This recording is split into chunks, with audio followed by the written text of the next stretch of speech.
आप सभी लोगों को नमस्कार। तो चलिए शुरू करते हैं स्टीरियोकेमिस्ट्री का अपना अगला लेक्चर। हम लोगों ने अभी तक स्टीरियोकेमिस्ट्री में ज्योमेट्रिकल आइसोमेरिज्म पूरा पढ़ चुका है। हम लोग स्टीरियोकेमिस्ट्री में जो स्टार्ट कर चुके हैं उसका नाम है हमारे पास ऑप्टिकल आइसोमेरिज्म। और ऑप्टिकल आइसोमेरिज्म में मैंने आपको सबसे पहले अभी तक क्या दे दिया है, एक इंट्रोडक्शन दे चुका है। उसके बाद हम लोगों ने जस्ट पिछले लेक्चर में क्या किया था, इसकी डेफिनेशन से रिलेटेड बातें की थी और हमने एक टॉपिक और पढ़ा था एसिमेट्रिक सेंटर। अब जो आज हम टॉपिक पढ़ने जा रहे हैं ये टॉपिक बहुत इंपॉर्टेंट टॉपिक है। मैंने आपको सीक्वेंस में लिखाया था कि हम लोग पढ़ेंगे रिप्रेजेंटेशन ऑफ एसिमेट्रिक सेंटर। तो हमारे पास आज की सबसे पहले जो हेडिंग है वो हेडिंग ही है रिप्रेजेंटेशन ऑफ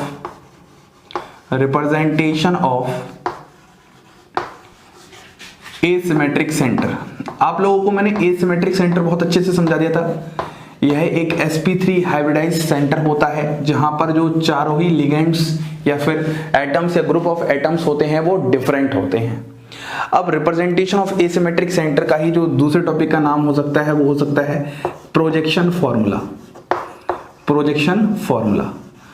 तो सबसे पहले हम लोग आखिरकार बात क्या करने जा रहे हैं, आप लोगों को मैंने सिखाया था कि एसिमेट्रिक मतलब क्या है। तो एसिमेट्रिक सेंटर को रिप्रेजेंट करने के डिफरेंट तरीके होते हैं। जैसे इस टॉपिक को समझने के लिए आप थोड़ा सा एकदम बेसिक ऑर्गेनिक केमिस्ट्री में जाओ। जब बेसिक ऑर्गेनिक केमिस्ट्री में हम बात करते थे तो वहां पर टॉपिक था रिप्रेजेंटेशन ऑफ ऑर्गेनिक कंपाउंड। किसी भी ऑर्गेनिक कंपाउंड को हम चार तरीके से रिप्रेजेंट कर सकते थे, याद आ रहा है। जिसमें सबसे पहला तरीका होता था एक्सपेंडेड फॉर्म, जहां पर हर एटम्स के बीच में बॉन्ड को दिखाते थे। दूसरा तरीका होता था कंडेंस्ड फॉर्म, जहां पर उनको थोड़ा सा सटा कर लिखते थे। तीसरा होता था बॉन्ड लाइन फॉर्मूला, जहां पर हम बॉन्ड लाइन की हेल्प से मॉलिक्यूल को दर्शाते थे। और लास्ट था हमारे पास डैश वेज रिप्रेजेंटेशन, जो कि एक 3D रिप्रेजेंटेशन था। जहां पर हमारी वो बातें खत्म हुई थी अब वहीं से हमारी इस टॉपिक की बातें शुरू होंगी। मतलब हम जो रिप्रेजेंटेशन की बात कर रहे हैं वो ऑर्गेनिक कंपाउंड कोई मामूली ऑर्गेनिक कंपाउंड नहीं है, वो है ऐसा ऑर्गेनिक कंपाउंड है जहां पर आपके पास एसिमेट्रिक सेंटर मौजूद है। पहली बात तो आपके दिमाग में क्लियर होना चाहिए, क्लियर एकदम अच्छे से। अब इनको रिप्रेजेंट करने के हमारे पास डिफरेंट तरीके होते हैं, तो बात कर लेते हैं। सबसे पहला जो होता है वो होता है हमारे पास डैश वेज रिप्रेजेंटेशन, जो कि आप लोगों को पहले मैंने बहुत अच्छे से सिखा रखा है, लेकिन मैं फिर से एक दो बातें हैं जो आपको और अच्छे से बताऊंगा। Dash wedge representation. जो हमारे पास दूसरा होता है वो होता है हमारे पास सॉ हॉर्स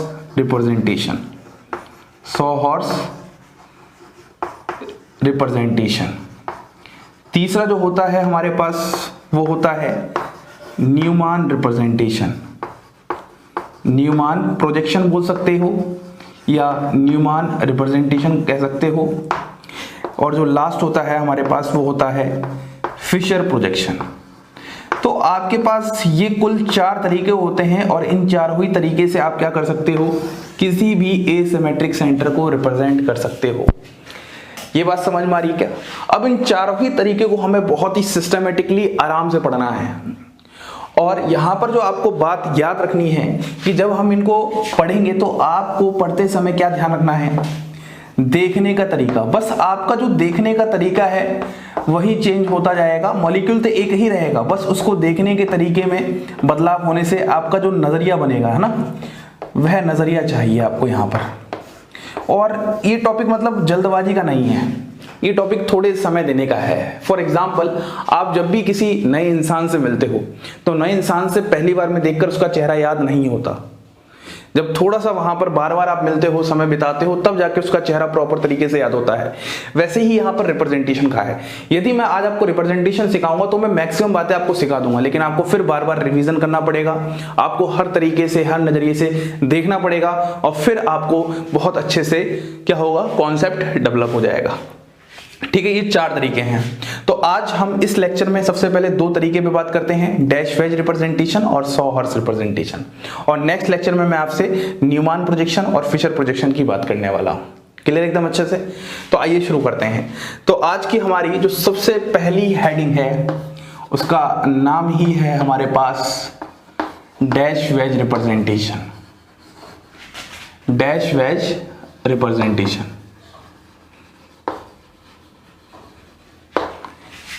इसको पहले हम थोड़ा सा सजा लेते हैं टॉपिक, ताकि आपको पता चल जाए कि हम पढ़ने ही क्या जा रहे हैं, डैश वेज रिप्रेजेंटेशन। और इसी ही टॉपिक को हम लोग बोल सकते हैं और flying wedge representation, flying wedge representation हम लोग ये सीखने जा रहे हैं। ठीक है, अब मैं आखिरकार आपको सिखाना क्या चाहता हूं ये हम बात कर लेते हैं। मैं आपके सामने सबसे पहले इसको मॉडल की हेल्प से समझाना चाहूंगा। मेरे पास एक सबसे पहले एग्जांपल है और एग्जांपल कुछ इस तरीके से है। CH3 यहां पर C है, यहां पर H है, यहां पर आपके पास COOH है और यहां पर आपके पास क्या है, OH है। क्लियर है? अगर आप जरा ध्यान से देखोगे तो आपके पास ये जो कार्बन है, ये वाला कार्बन, ये कार्बन कैसा है, एसिमेट्रिक सेंटर है। और हम बोल सकते हैं ये कार्बन कैसा है, कायरल कार्बन है। कायरल कार्बन कह सकते हो, एसिमेट्रिक कार्बन कह सकते हो, या फिर आप एसिमेट्रिक सेंटर कह सकते हो। बात क्लियर है? अब इस ही पूरे मॉलिक्यूल को दर्शाने का जो तरीका होगा, ये अभी आपको क्या दिख रहा है, 2D में टाइप का दिख रहा है। मतलब हम लोग फ्लाइंग बैच को क्या कर रहे हैं, एक 3D मॉलिक्यूल को 2D सरफेस पे समझाने जा रहे हैं। तो सबसे पहली बात तो जो डैश वेज रिप्रेजेंटेशन के बारे में है, यह है एक 3D क्या है, रिप्रेजेंटेशन को 2D सरफेस पे समझाने जा रहे हैं। और उसको समझाते समय हमें कुछ सिंबल का सहारा लेना पड़ता है। तो सबसे पहले मैं समझाता हूं आखिरकार क्या मैं बताना चाहता हूं। सबसे पहले मैं अपने हाथ में मॉडल ले लेता हूं और उस मॉडल से आपको चीजें समझाने की कोशिश करता हूं। ये मॉडल है हमारे पास, कोई जल्दबाजी नहीं करेंगे, आराम से रिलैक्स होकर चीजों को सीखने की कोशिश करेंगे। अगर आप जरा ध्यान से इस मॉडल को देखोगे तो यहाँ पर बीच पर कार्बन है और यहाँ पर आपके पास चारों ग्रुप क्या हैं, डिफरेंट हैं। इतनी बात समझ में आ रही है? और ये कार्बन की जो हाइब्रिडाइजेशन है वो sp3 है और ये टेट्राहेड्रल मैनर में यहाँ पर चारों ग्रुप्स लगे हुए हैं। ये बात सबसे बेसिक बात है क्योंकि आपको पहले से केमिकल बॉन्डिंग के टाइम से समझ में आ रही है। और यदि आपने बेसिक ऑर्गेनिक केमिस्ट्री का लेक्चर देखा है तो ये बात आपको बहुत अच्छे से समझ में आ रही है मैं क्या बताना चाहता हूं। ठीक है, अब यहां पर जरा बात को ध्यान से सुनना। मैं अगर यहां ऊपर वाले को थोड़ा सा टच कर लेता हूं ताकि आपको अच्छे से पूरा समझा सकूं। तो इस कार्बन को देखोगे तो ये जो 3 एटम है, येलो, ब्लैक, हल्का सा ब्लैक, लाइट ब्लैक और ये ब्लू, ये तीनों एटम एक ट्रायंगुलर फेस बना रहे हैं। फिर यहां पर एक ट्रायंगुलर फेस बन रहा है और फिर यहां पर एक ट्रायंगुलर फेस बन रहा है और यहां पर एक ट्रायंगुलर फेस बन रहा है। ऐसे 4 ट्रायंगुलर फेस बन रहे हैं जिसकी वजह से जो ज्योमेट्री बन रही है वो टेट्राहेड्रल बन रही है। बात समझ में आ रही है? ये टेट्राहेड्रल ज्योमेट्री है, ऐसे ही होती है इस तरीके से और ऐसे।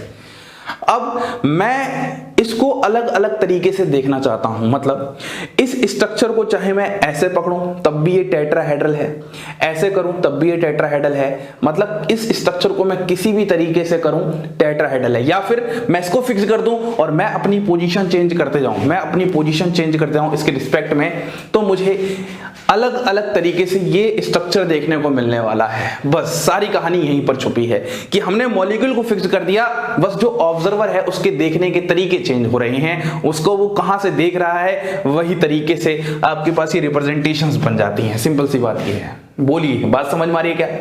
तो अगर मुझे डैश वेज रिप्रेजेंटेशन समझना है तो यही मॉलिक्यूल है मेरे पास जहां पर ये चारों ग्रुप अलग लगे हैं। देखो जरा ध्यान से, चारों ग्रुप अलग लगे हैं, एसिमेट्रिक सेंटर है। इस एसिमेट्रिक का जो रिप्रेजेंटेशन मैं समझाने जा रहा हूं सबसे पहला वो है डैश वेज रिप्रेजेंटेशन, और इसमें मैं मॉलिक्यूल को कुछ ऐसे दिखाना चाहता हूं आपके सामने। अब जरा ध्यान से मॉलिक्यूल को देखने की कोशिश करना, ध्यान से देख लो क्या यहां पर ये जो लाइट ब्लैक है और ये जो रेड है ये क्या है, इस प्लेन में लाई कर रहे हैं, इस प्लेन में लाई कर रहे हैं। फॉर एग्जांपल अगर ये बोर्ड है तो ये आप बोल सकते हो बोर्ड वाले प्लेन में लाई कर रहे हैं।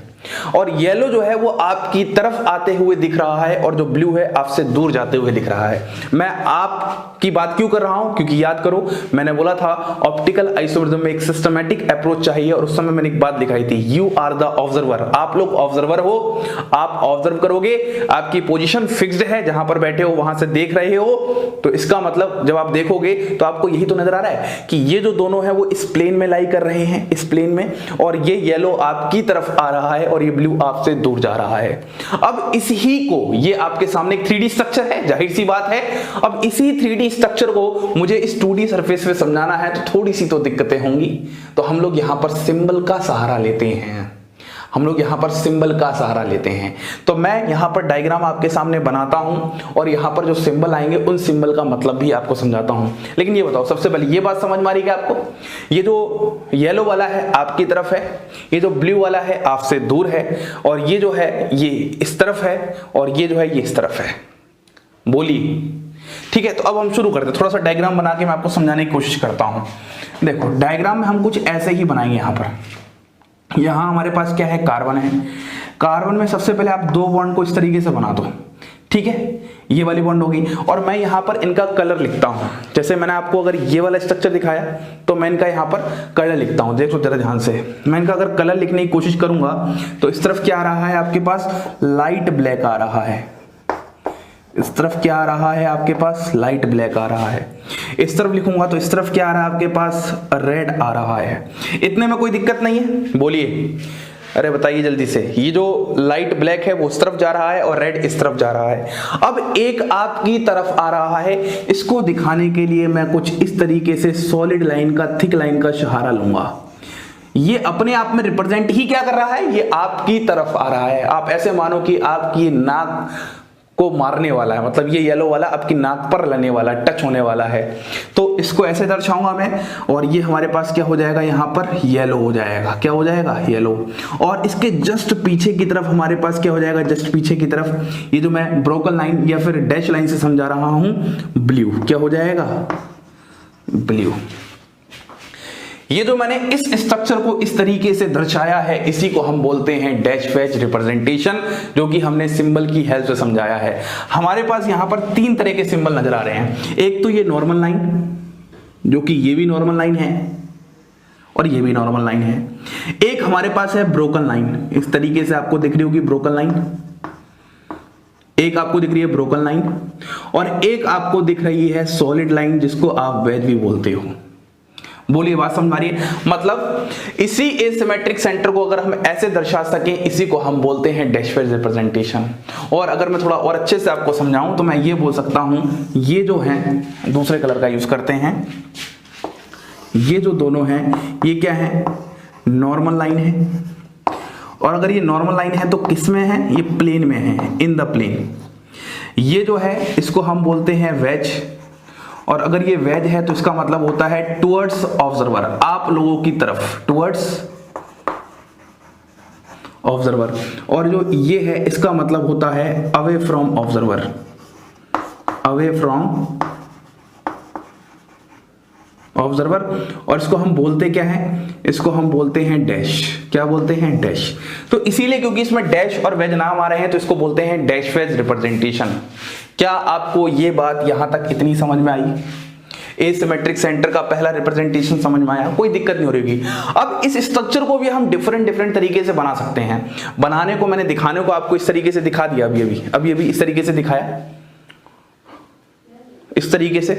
ब्लू वाला इस तरफ था, येलो वाला आपकी तरफ था, ये ऐसे था, ये दिखाया। अब अगर मान लो आप किसी और तरफ चल जाओ, थोड़ा सा इस तरीके से कर दो तो हल्का सा, तो अभी भी ये डैश वेज है। लेकिन यहां पर अगर आप यहां से देखोगे तो नीचे की तरफ से, तो बस यही चेंज होने वाले हैं। तो डैश वेज के बारे में पहले एक दो बातें मैं यहां पर लिख दूंगा, और फिर मैं डिफरेंट तरीके बताता हूं, और फिर ये भी समझाता हूं कि कौन सा तरीका गलत होगा डैश वेज रिप्रेजेंटेशन का। तो अब हम अपनी बात को थोड़ा सा और आगे बढ़ाते हैं। हम लोगों ने अभी तक ये सीख रखा है, इस तरीके से हमारे पास आ गया। तो सबसे पहले क्या बात है, ये 3D रिप्रेजेंटेशन है जिसको हम 2D सरफेस पे समझा रहे हैं, तो थोड़ी सी दिक्कत आपको समझने में स्टार्टिंग में हो सकती है। फिर दूसरी बात, यहाँ पर जो दो बॉन्ड है वो क्या है, प्लेन में है। ये जो बोर्ड है, बोर्ड का ये प्लेन है, तो ये जो दो बॉन्ड है, ये वाली बॉन्ड और ये वाली बॉन्ड, दोनों क्या है, इन प्लेन है। जहां पर ये वाली बॉन्ड है, ये किसको दर्शा रही है, ये आपकी तरफ दर्शा रही है, टुवर्ड्स ऑब्जर्वर। और जो एक बॉन्ड है वो क्या दर्शा रही है, अवे फ्रॉम ऑब्जर्वर। ये वाली बातें आपको कुछ समझ में आ रही होंगी। तो अगर हम थोड़ा सा सिंबल की बात करते हैं, अवे फ्रॉम ऑब्जर्वर, तो सिंबल में हमारे पास क्या है, सिंबल में हमारे पास 3 सिंबल आ रहे हैं यहां पर। अब 3 सिंबल आपको कौन कौन से नजर आ रहे हैं ये आप लोग बताओगे। सबसे पहला सिंबल क्या आ रहा है आपके सामने, कुछ ऐसा सा बना हुआ आ रहा है,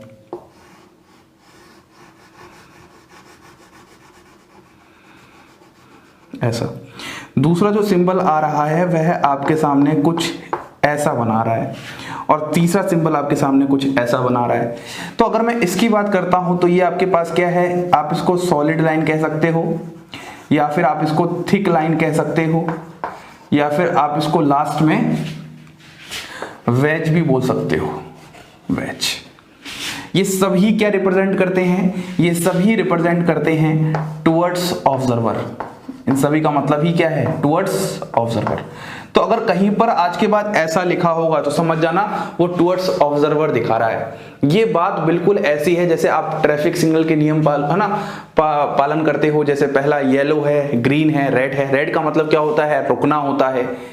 ग्रीन का मतलब एकदम बंद हो जाना है, ग्रीन का मतलब जाना होता है ना, इस तरीके से है। तो इसका मतलब है टुवर्ड्स ऑब्जर्वर है। इसका मतलब क्या है आपके पास, ये आपके पास कौन सी लाइन है, ये आपका डैश लाइन है, या फिर आप इसको ब्रोकन लाइन भी कह सकते हो, ब्रोकन लाइन। और ये आपको क्या दर्शाता है, ये आपको दर्शाता है अवे फ्रॉम ऑब्जर्वर। ऑब्जर्वर आप लोग अपने आप को यहां पर मानोगे, अवे फ्रॉम ऑब्जर्वर। और लास्ट वाली लाइन हमारे पास क्या है, नॉर्मल लाइन। तो हमारे पास यहाँ पर 3 टाइप की बॉन्ड्स आपको अगर नजर आ रही हैं। नॉर्मल लाइन जो कि क्या है, इन द प्लेन।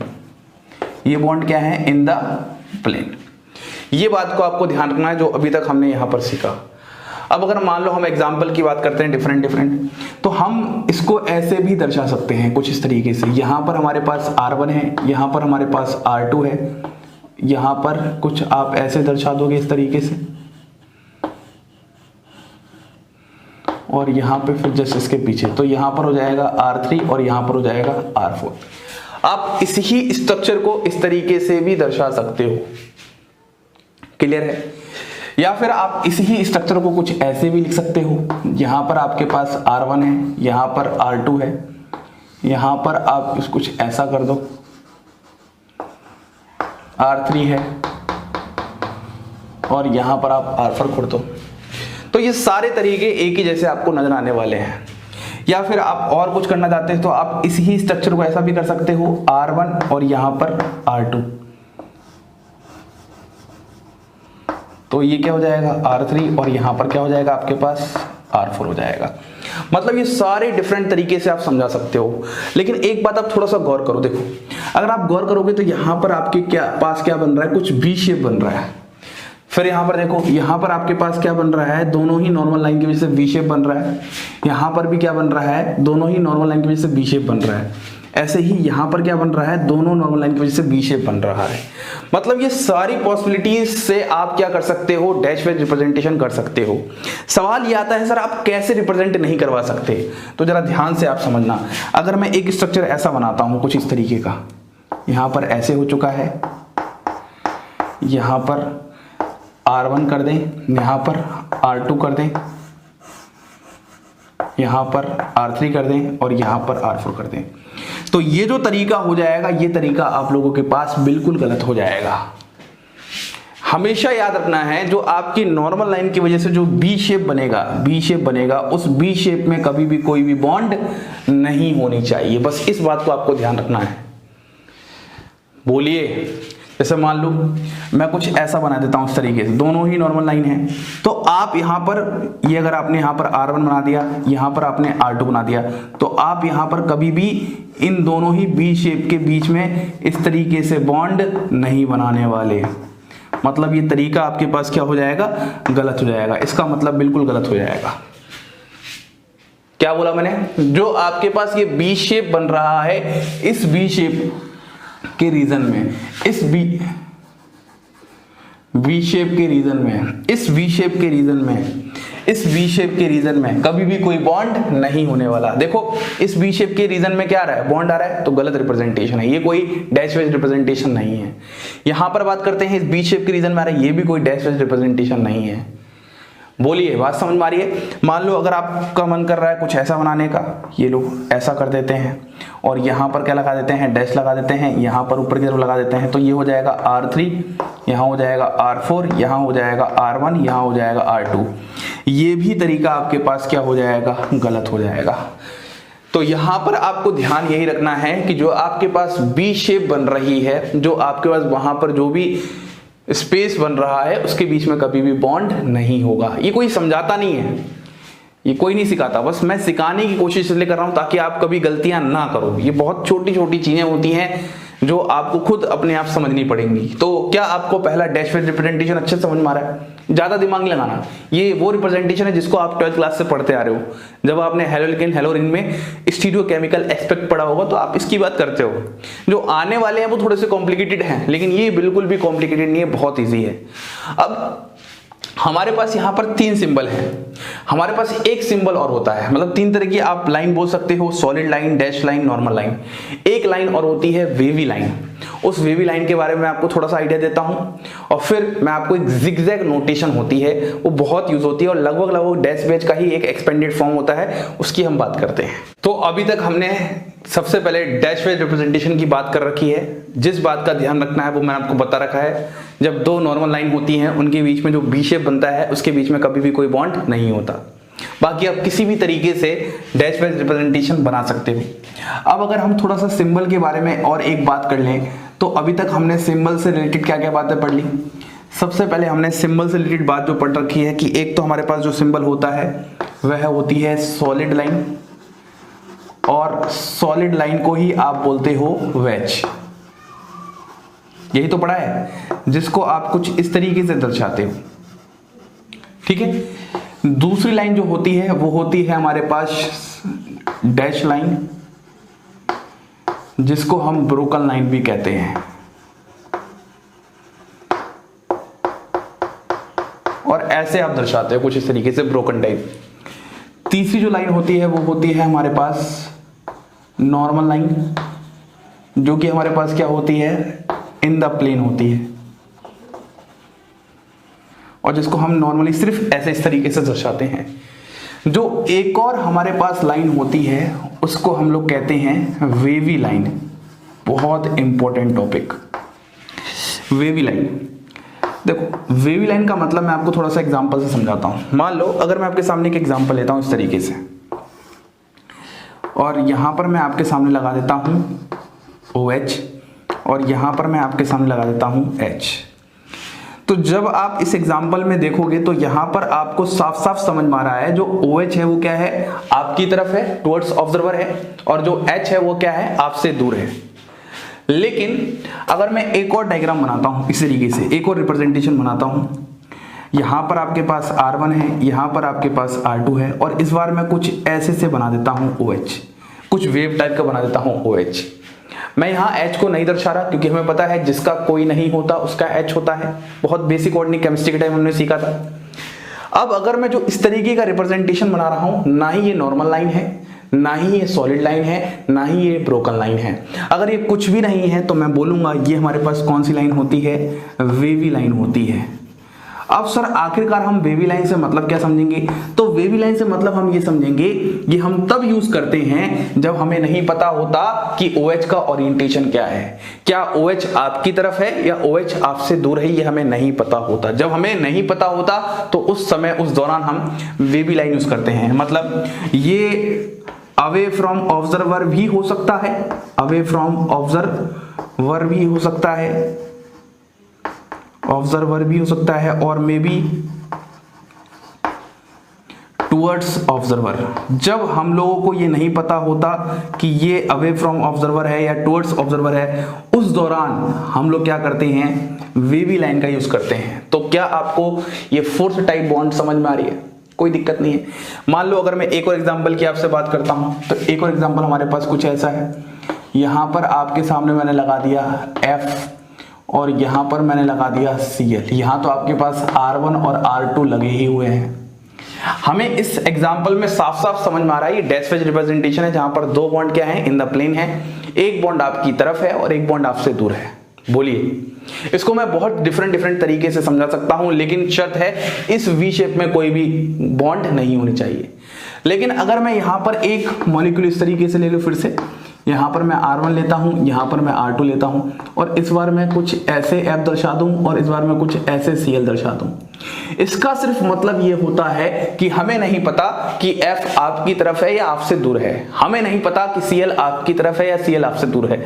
जब हमें ओरिएंटेशन ऑफ एटम और ग्रुप ऑफ एटम नहीं पता होता तो उस दौरान हम वेवी लाइन यूज करते हैं, और जनरली ये क्वेश्चंस प्रैक्टिस के टाइम बहुत ज्यादा यूज करते हैं। ठीक है, जब आपको कोई क्वेश्चन दे देगा तो वहां पर वेवी लाइन समझा देगा, तो उस वेवी लाइन से मतलब ये समझना कि वह आपकी तरफ भी हो सकता है और आपसे दूर भी हो सकता है। क्लियर, इतनी बात समझ में आ रही है? तो ये हमारे पास सारी बातें ऑलमोस्ट क्या थी, डैश वाइज रिप्रेजेंटेशन से रिलेटेड थी। एक हमारे पास फोर्थ टाइप की बॉन्ड और समझ में आ चुकी है। अब यहीं पर हम नोट में एक छोटा सा टॉपिक और पढ़ते हैं जो कि आपके काम में आएगा। नोट में ही हमारे पास एक छोटा सा टॉपिक और है जिसका नाम है हमारे पास जिगजैग नोटेशन। जिगजैग नोटेशन, देखो जिगजैग तो आपने पहले टर्म पढ़ा हो अगर, तो हमारे पास जो पार्टिकल उनकी मूवमेंट थोड़ी सी जिगजैग टाइप ही होती है। तो यहां पर इस तरीके से हमने एक बना लिया। सबसे पहले जिगजैग नोटेशन में हमें एक रेफरेंस लाइन खींचनी पड़ती है, और उस रेफरेंस लाइन को आप कुछ इस तरीके से खींचोगे। और जरा अगर आप ध्यान से देखोगे तो यहां पर इस रेफरेंस लाइन में कार्बन आपके पास दो तरीके के होंगे, एक तो कार्बन अप वाला और एक कार्बन डाउन वाला। अगर आप इसको रेफरेंस लाइन मानोगे, क्या मानोगे, रेफरेंस लाइन, तो इस रेफरेंस लाइन से क्या बात समझ में आएगी, ये जो कार्बन है ये कार्बन कौन सा है, अप, ये जो कार्बन है ये कार्बन कौन सा है, डाउन, ये जो कार्बन है ये कार्बन कौन सा है, अप, और वैसे ही ये जो कार्बन है ये कार्बन कौन सा है, डाउन, और ये वाला कार्बन भी कैसा था, डाउन। तो मतलब आपके पास यहां पर दो प्रकार के कार्बन आ चुके हैं, एक तो अप अप और एक डाउन डाउन। ये पहली बात समझनी है। अब यहां पर बात यह है कि यदि हर कार्बन पर देखोगे तो दो दो ग्रुप लगे हैं। आपको टोटल कितने ग्रुप्स लगाने होते हैं, 4, क्योंकि कार्बन की वैलेंसी कितनी होती है, 4। तो सवाल ये आ रहा है कि जब आप दो ग्रुप और लगाओगे तो वो ग्रुप किस तरीके से लगेंगे। तो अगर हम थोड़ा सा इसको मॉडल से समझने की कोशिश करें, जरा ध्यान से देखना, मैं आपको इस मॉडल से समझाने की कोशिश करता हूं, जरा ध्यान से देखना।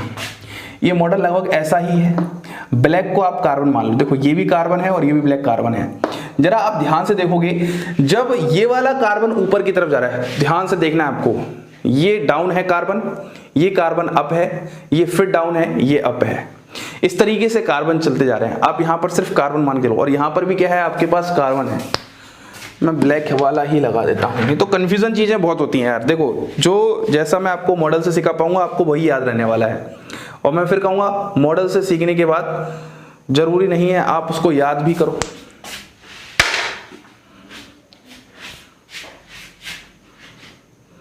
था ना, ये है इस तरीके से, ये कुछ है मॉडल इस तरीके से, ठीक है।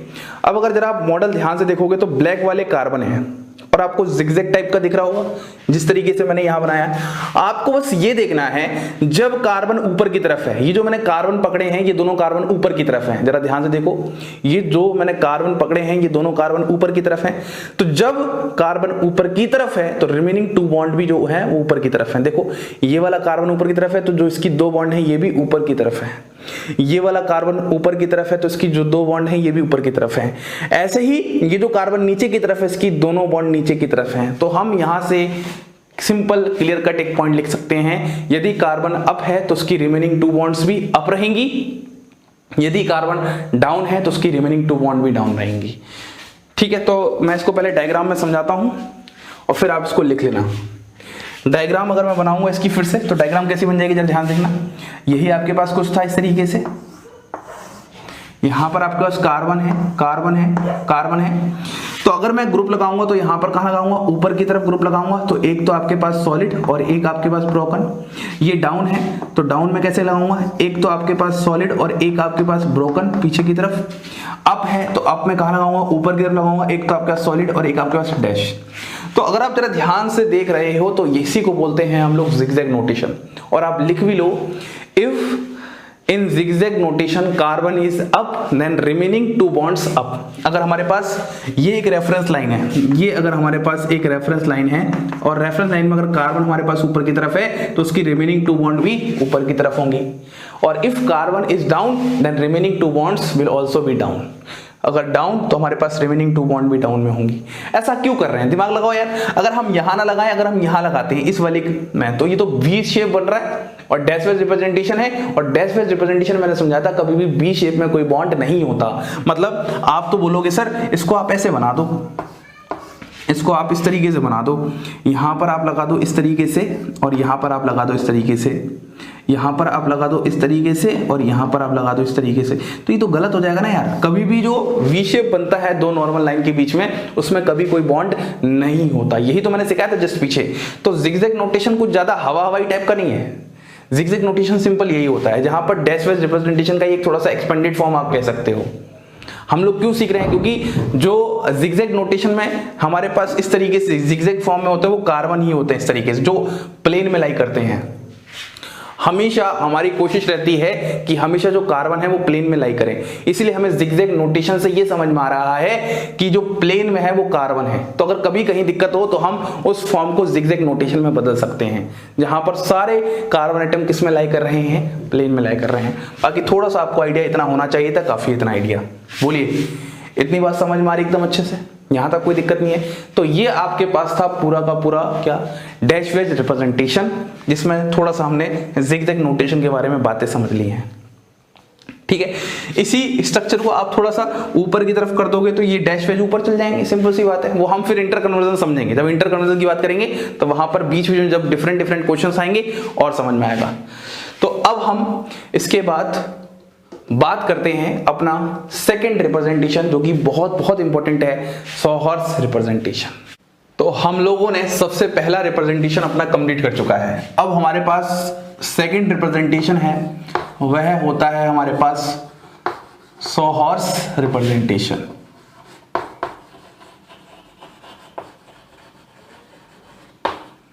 देखो, इसको पढ़ाने से पहले मैं एक बात बता देता हूं, यहां पर कॉन्सेप्ट ऑफ वाई होता है, मतलब कुछ इस तरीके का आपके पास वाई जैसा स्ट्रक्चर यहां पर काम आने वाला है। अब फिर से हम एकदम बेसिक एग्जांपल से स्टार्ट करते हैं, फिर मैं आपको बहुत सारी बातें इसके बारे में बताता हूं। मान लीजिए आपके पास यहां पर क्या है, इस तरीके से आपने एक एग्जांपल ले लिया, और एग्जांपल है आपके पास CH3 इथेन। बहुत बेसिक से स्टार्ट करते हैं। सबसे पहले आपके पास क्या था, C2H6 था। C2H6 से आपके पास क्या बन गया, CH3 टाइप का बन गया, थोड़ा सा एक्सपेंडेड आपने कर दिया। अब आप जब इसको पूरा ही एक्सपेंडेड फॉर्म में लेकर जाओगे तो पूरा ही एक्सपेंडेड फॉर्म आपको कुछ कैसा नजर आएगा, यहां पर H H H इस तरीके का नजर आएगा। जब आप इसको थोड़ा सा डैश वेज रिप्रेजेंटेशन में दिखाने की कोशिश करोगे, मतलब फ्लाइंग वेज में, तो कैसे दिखा सकते हो, यहां पर कार्बन है, यहां पर कार्बन है, यहां पर H है और यहां पर H है। यहां पर कुछ इस तरीके से दिखा सकते हो H H, और यहां पर भी आप दिखा सकते हो H H। ये जो रिप्रेजेंटेशन है, ये रिप्रेजेंटेशन मैंने अभी अभी आपको सिखाई है, जिसको हम बोलते हैं फ्लाइंग वेज रिप्रेजेंटेशन या फिर डैश वेज रिप्रेजेंटेशन, जहां पर हम एक एसिमेट्रिक सेंटर को 3 सिंबल से दर्शा सकते हैं, एक सॉलिड लाइन, एक ब्रोकन लाइन और एक नॉर्मल लाइन। ठीक है, तो देखो यहां पर इस कार्बन पर एसिमेट्रिक सेंटर है, तो देखो दो नॉर्मल लाइन है, और यहां पर आपके पास इस तरीके से ऐसा ही आपके पास यहां पर भी एसिमेट्रिक सेंटर है, तो यहां पर आपके पास कुछ ऐसा। इतनी बात समझ में आ रही है। अब जरा ध्यान से एक बात आप समझना, अभी तक मैंने आपको कुछ इस तरीके से समझा दिया है, ये आपके पास स्ट्रक्चर है और मैं आपसे इसकी बात कर रहा हूं। ठीक है, ये रेड आपकी तरफ आ रहा है और ये जो पर्पल है ये पीछे आपसे दूर जा रहा है, ऐसे ही आपसे ये ब्लैक आपकी तरफ आ रहा है और ये ब्लू आपसे दूर जा रहा है। ठीक है, ये बात समझ में आ रही है। तो ये आपके पास ये वाला स्ट्रक्चर है जिसकी मैं बात कर रहा हूं, यही स्ट्रक्चर है, जरा ध्यान से देखना आप। ये स्ट्रक्चर यही है। थोड़ा सा मतलब देखो, जनरली जब हम ऑफलाइन क्लासेस लेते हैं तो उसमें ये सब चीजें ना मैं आपको आपकी सीट पे आके भी समझा सकता हूँ, लेकिन यहाँ पर जब आप ऑनलाइन ले रहे हो तो आपको यहीं पर समझने की कोशिश करनी है। इतना टिपिकल पार्ट नहीं है। इस कार्बन की अगर मैं बात करता हूँ तो ये दोनों बॉन्ड किस में है, प्लेन में है। ये बॉन्ड सॉलिड लाइन से है और ये बॉन्ड ब्रोकन लाइन से। बस ये पर समझने की कोशिश करो। ऐसे ही यहाँ पर होगा। अब अगर मैं इस मॉलिक्यूल को आपको यहां से दिखाने की बजाय इस जगह से दिखाऊं, इस तरफ से दिखाऊं, मतलब तो इस मॉलिक्यूल को मुझे कुछ ऐसा करना पड़ेगा। बोलिए, अब भैया मैं कैमरा तो यहां लेके नहीं आ सकता। हाँ, इस मॉलिक्यूल को जो ऐसा था अगर मुझे यहां से दिखाना है तो इस मॉलिक्यूल को ऐसा करना पड़ेगा। लो देखो, अब जरा इस मॉलिक्यूल को देखोगे तो आपको दो वाई नजर आ रहे होंगे। एक वाई तो ये नजर आ रहा है, अरे बोलिए, और एक वाई जस्ट इसके पीछे नजर आ रहा है। मतलब मॉलिक्यूल आपके पास एक ही है, बस वहां पर आप क्या कर रहे हो, अपनी पोजीशन को चेंज कर रहे हो उस मॉलिक्यूल को देखने के लिए, या फिर मॉलिक्यूल को ही बदल दो ताकि आपके अकॉर्डिंग फिट हो जाए। तो दोनों ही बातें सही हैं। तो अगर मैं इस स्ट्रक्चर को समझाना चाहूंगा तो इस स्ट्रक्चर को मैं कुछ ऐसे समझा सकता हूं, जरा ध्यान देखना।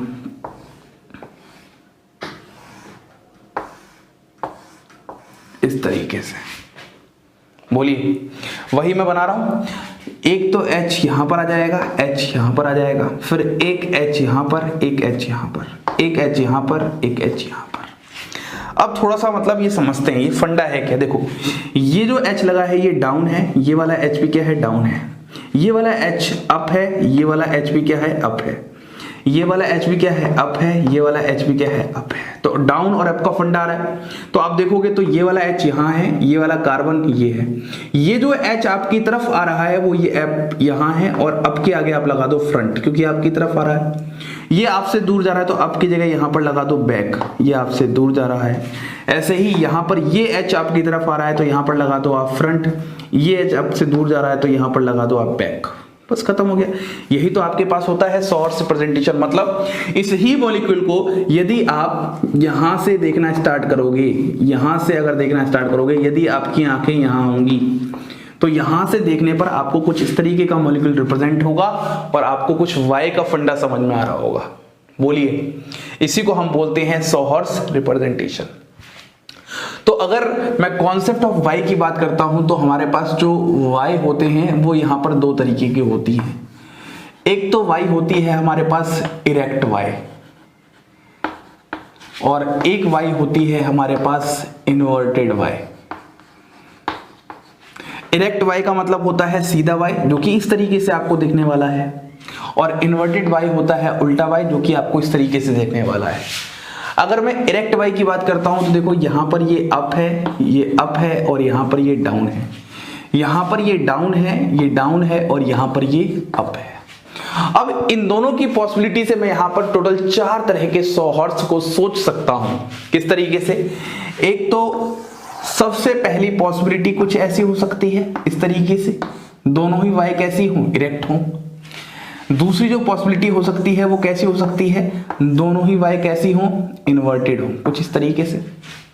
बोलिए, ये पहली पॉसिबिलिटी आपके पास हो चुकी है, ये दूसरी पॉसिबिलिटी आपके पास हो चुकी है। और बताइए, और एक पॉसिबिलिटी हो सकती है जहां पर फ्रंट, ये अगर आप देख रहे हो फ्रंट कार्बन में क्या हो, इरेक्ट हो, और जो बैक कार्बन हो उस पर क्या हो, इन्वर्ट हो। बात समझ में आ रही क्या? जरा ध्यान से समझने की कोशिश करो। ऐसे ही ये हो गया थर्ड पॉसिबिलिटी। ऐसे ही फोर्थ पॉसिबिलिटी आपके पास कैसी हो सकती है, जहां पर ये तो आपके पास इन्वर्ट हो लेकिन ये आपके पास क्या हो, इरेक्ट हो। तो टोटल आपके पास 4 सोहर्स की पॉसिबिलिटीज यहां पर हो सकती है। मतलब आप इस ही स्ट्रक्चर में रोटेशन करके इस तरीके से 3 स्ट्रक्चर और बना सकते हैं। क्लियर है इतनी बात? ज्यादा कॉम्प्लिकेटेड कुछ नहीं है, बस इतनी ही बात आपको समझनी थी कि देखो इस स्ट्रक्चर को हमने कहां से स्टार्ट किया। ये सब बातें आप बचपन तक पढ़ते आ रहे हो। आज की क्लास में जो हमने सीखा या आपको पहले से पता था वो डैश वेज पता था। अब इस डैश वेज को अगर हम यहां से देखना स्टार्ट करें, फ्रंट से, सामने से, तो आपको कुछ इस तरीके का स्ट्रक्चर दिखाई देगा। अब इसी ही स्ट्रक्चर में हम इस तरीके से कन्वर्जन करके 3 डिफरेंट स्ट्रक्चर और लेके आ सकते हैं। मतलब यही पॉसिबिलिटीज आपके पास सोहर्स की हो सकती हैं, जितनी डिफरेंट हो सकती हैं। बोलिए, यही होता है आपके पास सोहर्स रिप्रेजेंटेशन।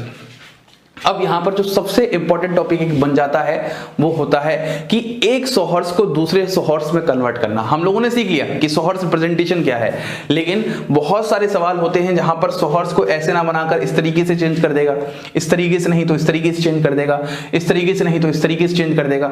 जब एक ही सोहर्स को हम डिफरेंट सोहर्स में चेंज कर देंगे तो आखिरकार वो पॉसिबल कैसे है, वो इंटर कन्वर्जन कैसे पॉसिबल है।